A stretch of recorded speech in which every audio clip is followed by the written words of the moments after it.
FA를 앞둔 오타니 선수가 결국 팔꿈치 수술을 받았습니다. 오늘은 오타니 선수의 수술 소식과 함께 FA 전망에 대해서도 얘기 함께 나눠보도록 하겠습니다. 네, 오늘 아침에 저도 깜짝 놀랐습니다. 오타니가 SNS를 통해서 수술 소식을 발표를 했는데요. 오늘 아침에 수술을 받았고 잘 끝났다 이런 말을 남겼습니다. 그렇습니다. 이 오타니 선수를 수술한 박사, 이 류현진 선수의 어깨와 팔꿈치를 모두 수술했던 스포츠 의학의 권위자죠. 닐 엘라트라체 박사의 집도로 진행이 된 수술이라고 하는데요. 뭐 LA 지역이나 아니면 서부 쪽에서 수술을 받았다 하면은 거의 이분이라고 보면 그렇죠. 돼요. 꽉 잡고 있더라고요. 왜냐면은 이쪽 부분에 있어서 최고 권위자 중에 한 명이니까요. 맞습니다. 오타니 역시도 지난 2018년에 토미존 수술 받았을 때 에인절스잖아요. 네. 그러니까 당연히 닐 엘라트라제 박사에게 수술을 받은 바가 있었습니다. 맞습니다. 명확하게 어떤 수술인지는 비공개로 밝혀졌습니다만 이 제프 플래처 에인절스 담당 기자죠. 이 전통적인 토미존 수술은 아니라고 이제 기사를 통해서 밝혔는데요. 이달 초에 오타니의 에이전트인 이제 네즈 발레로가 요번 팔꿈치 인대 파열은 2018년의 파열과는 또 다른 위치다라는 얘기를 했었어요. 뭐 구체적으로는 뭐 뼈 근처 부분이라는 얘기를 하기도 했었는데 이번 성명에서도 인대 보강을 하는 동시에 팔꿈치 수명을 늘리기 위해서 일부 조직을 추가하는 수술이다 이런 말을 했습니다. 그렇습니다. 이게 일반적으로 토미존 수술, 특히 이제 풀 토미존이라고 한다면 인대를 이제 갈아 끼우는 거잖아요. 이제 그랬을 때 이 토미존 수술이 아니라 지금 오타니 선수의 수술 같은 경우에 이제 내부 부목, 인터널 브레이스라고 하는 새로운 이제 인공 조직이라고 합니다. 네. 요거를 이제 덧대면서 팔꿈치 인대를 좀 강화하는 그런 수술로 보이거든요. 그러니까 마에다가 받았었던 부분 토미존이라고 말하는 수술과 그렇죠. 굉장히 비슷한 형태라고 보시면 될 것 같고 풀 토미존, 그러니까 일반적인 토미존에 비해서 재활 기간이 빠르다는 게 특징적입니다. 6에서 한 9개월 정도 이제 된다고 하는데요. 이 타자로서는 훨씬 빨리 복귀가 가능하기 때문에 일단은 엘라트라체 박사 같은 경우에도 내년 개막 전에 어떠한 제한도 없이 타자로 들어설 수 있을 것이다 얘기를 했고, 투수로도 이 투타 겸업도 2025년에 다시 시작할 수 있을 것이다 라고 이제 예상을 했습니다. 뭐 다시 한번 오타니의 부상 타임라인을 한번 짚어드리자면은 지난달, 그러니까 8월 24일에 신시내티전에서 선발 투수로 나섰었던 오타니가 1과 3분의 1이닝을 던진 다음에 팔꿈치 통증을 호소하면서 강판이 됐었습니다.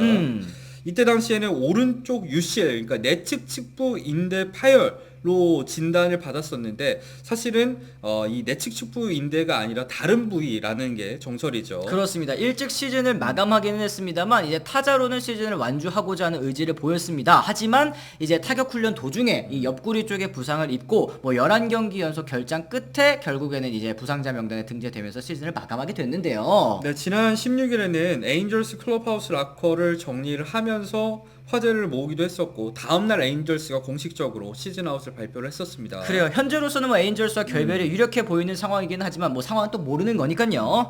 자, 어쨌든 이 오타니 선수의 올 시즌 이 투타 겸업 성적, 타자로서는 44개의 홈런 그리고 95타점 20도루, 타율도 3할 4리, OPS 1.066을 기록을 했고요. 투수로도 또 이제 눈에 띄는 기록을 남겼습니다. 네, 10승 5패 132이닝 동안 167개의 탈삼진, 평균 자책점도 3.14를 기록을 했었던 오타니이고 결국에는 10승에 40홈런. 그렇죠. 또 한 번 역사를 쓴 오타니에다가 WAR로 봤을 때도 BWAR이 10승이 넘었었고 사실은 12승 돌파. 그러니까 라이벌 시대의 역사를 쓸 수 있었던 시즌을 보냈었는데 아쉽게도 투수로서 먼저 시즌 아웃 그리고 타자로서도 아웃이 된 점이 조금은 이 팬으로서 아쉽긴 합니다만 뭐 여전히 아메리칸 리그 MVP는 오타니가 가장 유력한 상황이죠. 그렇습니다. 이제 올 시즌 끝나고 이제 FA 자격을 얻게 되는 오타니이기 때문에 이제 몸값에 대한 이야기, 그리고 이제 수술이 과연 몸값에 얼마나 또 이제 영향을 줄지에 대해서도 많이 궁금해하실 것 같습니다. 지금 현재 분위기는 좀 어떤지 좀 궁금하거든요. 뭐 사실 이 수술이 전혀 몸값에 영향을 미치지 않았다라고 하면 거짓말이지만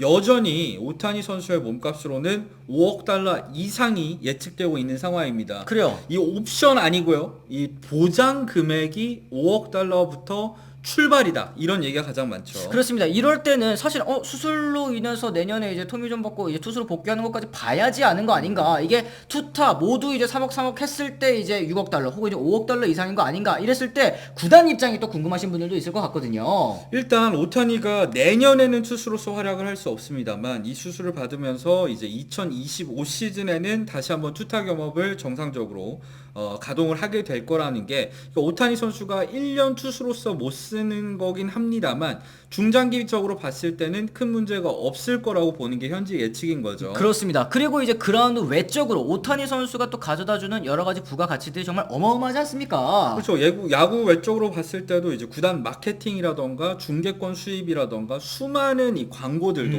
유치할 수 있고요. 그리고 에인절 스타디움 보셨죠? 거기에 있는 광고들 다 일본 기업 광고거든요. 그렇죠. 그런 효과까지도 기대를 할 수 있고 그 밖에도 오타니라는 최고의 슈퍼스타 그것도 투타 경험이 가능한 희소한 자원을 가짐으로써 부가가치 역시도 상당할 것으로 예측이 되는 상황입니다. 그래요. 오히려 물론 뭐 리스크는 있겠습니다. 이제 건강하게 성공적으로 이제 투수로 복귀할 수 있을지는 뭐 미정이기는 하지만 그동안 이제 우리가 오타니라는 선수를 봐왔을 때 그 워크 에식 돌아올 수 있을 거라는 뭐 믿음 이런 것도 있기 때문에 이제 구단들이 베팅을 하는 걸 텐데 성공적으로 이제 투타 경험에 복귀할 수 있다면 요번 수술이 오히려 이제 몸값을 조금 낮추는 그런 계기가 될 것이라고 보는 매체들도 있었어요. 그러니까 몸값이 낮아지면서 구단들이 더 많이 뛰어들 수 있을 것이다 이런 예측이 있었는데 사실 저는 여기엔 동의하지 않아요. 왜냐면 오타니 선수의 몸값인 뭐 예상 금액 5억 달러에 준하는 돈을 쓸 수 있는 구단은 어차피 한계가 있었어요. 그렇죠. 몸값이 낮아져서 새로 가세한 구단 제가 봤을 때는 없거든요. 왜냐? 모두 다 그대로 달려들 게 거의 유력한 상황이고 그런 상황에서 싸게 영입한다? 글쎄요. 저는 잘 모르겠습니다. 그래요. 그거는. 말씀하신 것처럼 이 오타니 선수는 부상 혹은 이제 수술로 인해서 뭐 선수적인 가치가 전혀 깎이지 않았다라는 거를 이런 부분에서도 좀 느낄 수 있는 것 같습니다. 뭐 지금까지 현지에서 거론되고 있는 구단을 한번 얘기를 해보자면 가장 많이 언급되고 있는 구단은 역시 다저스입니다.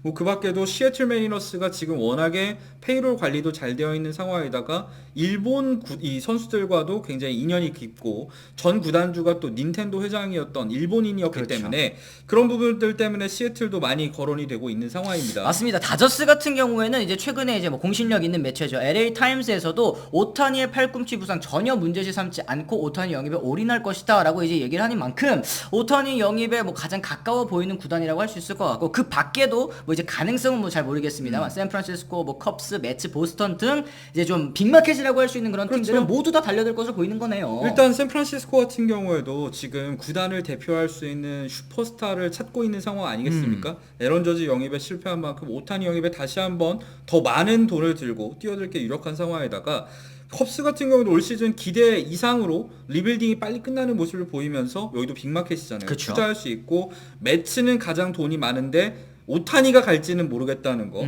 그리고 보스턴 레드삭스 같은 경우에도 어쨌든 블룸을 경질하면서 다시 한번 체질 개선에 나서고 있는 상황에다가 여기에서 써놓진 않았습니다만 뉴욕 양키스가 뭐 여러 가지 뭐 스탠튼이 고정 지명 타자가 된다 이런 거 다 상관없이 양키스는 여태까지 FA 최대어에 달려들지 않은 적이 한 번도 없는 명문 구단 아니겠습니까? 양키스도 가능성은 모르겠지만 분명히 배팅을 할 것이고 이런 팀들이 많이 기다리고 있다는 거 말씀을 드립니다. 맞습니다. 어쨌든 오타니 선수가 결국에는 뭐 시즌 끝나고 나서 하지 않고 이 팔꿈치 수술을 다소 좀 일찍 했었던 거 이제 내년을 위해서는 사실 또 좋은 선택이라고도 볼 수 있을 것 같습니다. 사실 저는 오타니가 어떤 선수인지 이 수술 소식을 들으면서 다시 한번 느낄 수 있었던 것 같아요. 오타니한테 중요한 거는 몸값도 몸값이지만 최대한 빨리 그라운드에 복귀하는 것이구나. 그랬을 때 본인의 어차피 부상 상태가 드러난 이상 빠른 수술 격정 저는 현명하다고 봅니다. 그렇습니다. 자, 어쨌든 저희가 오늘은 오타니 선수의 여러 가지 수술 관련된 소식들과 함께 FA 전망에 대해서도 한번 내놔봤는데요. 여러분들께서는 또 어떻게 생각하시는지 댓글을 통해 남겨주시면 또 좋을 것 같습니다.